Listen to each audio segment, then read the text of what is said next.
ये बात कही है कि मैंने सुना था कि आपको अकारण वनवास दे दिया गया है। तो इस तरह की बातें पूरी रामायण में बार बार आएंगी, क्योंकि आ, वो इसलिए आएंगी कि जो आचरण परक मन है अभी वो केवल ज्ञान को आचरण में उतारता है।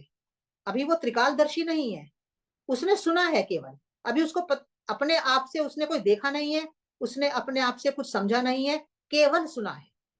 तो आचरण परक मन कुछ सुन लेता है, तो उसको भी उन्होंने कह दिया कि मैंने सुना है कि तुम्हें कारण वनवास दे दिया गया है। तो ये कोई उन्होंने अपने आप से देखा नहीं है, सुनी सुनाई बात है। तो कुछ ऐसा संकेत किया जा रहा है कि आचरण परक मन सुनी हुई बात को भी किसी से बता सकता है, कह सकता है। अब बहुत इंपॉर्टेंट बात नहीं है, उससे आचरण परक मन कोई छोटा नहीं हो जाएगा।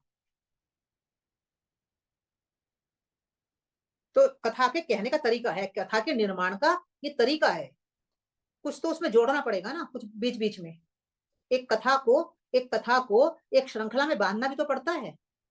इसलिए एक एक शब्द तत्व की दृष्टि से एक एक शब्द नहीं है। रामायण का एक एक लाइन, एक एक शब्द, हर लाइन में तत्व नहीं है, तत्व की दृष्टि नहीं है।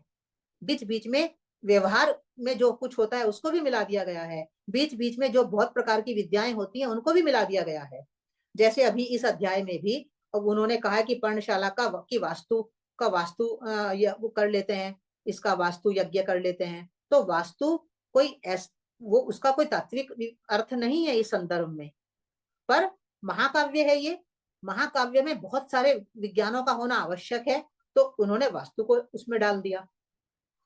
महाकाव्य के जितने लक्षण होते हैं उन लक्षणों का एक महाकाव्य में होना आवश्यक है। और रामायण महाकाव्य है। रामायण कोई उपनिषद की तरह स्टेटमेंट वाला ग्रंथ नहीं है, यह हमें ध्यान में रखना पड़ेगा। रामायण महाकाव्य है। रामायण उपनिषद की तरह, वेद की तरह स्टेटमेंट वाला ग्रंथ नहीं है। महाकाव्य में महाकाव्य के जितने लक्षण होते हैं उन सबका आना आवश्यक है। तो उन महाकाव्य के लक्षणों को के आधार के कारण ही इसमें बार बार आपको कहीं ज्योतिष की बात मिलेगी, कहीं वास्तु की बात मिलेगी, कहीं पाक कला की बात मिल जाएगी, कहीं ऋतुओं की बात मिलेगी। सब बातें आपको मिलेंगी, जन सामान्य की बात मिलेंगी,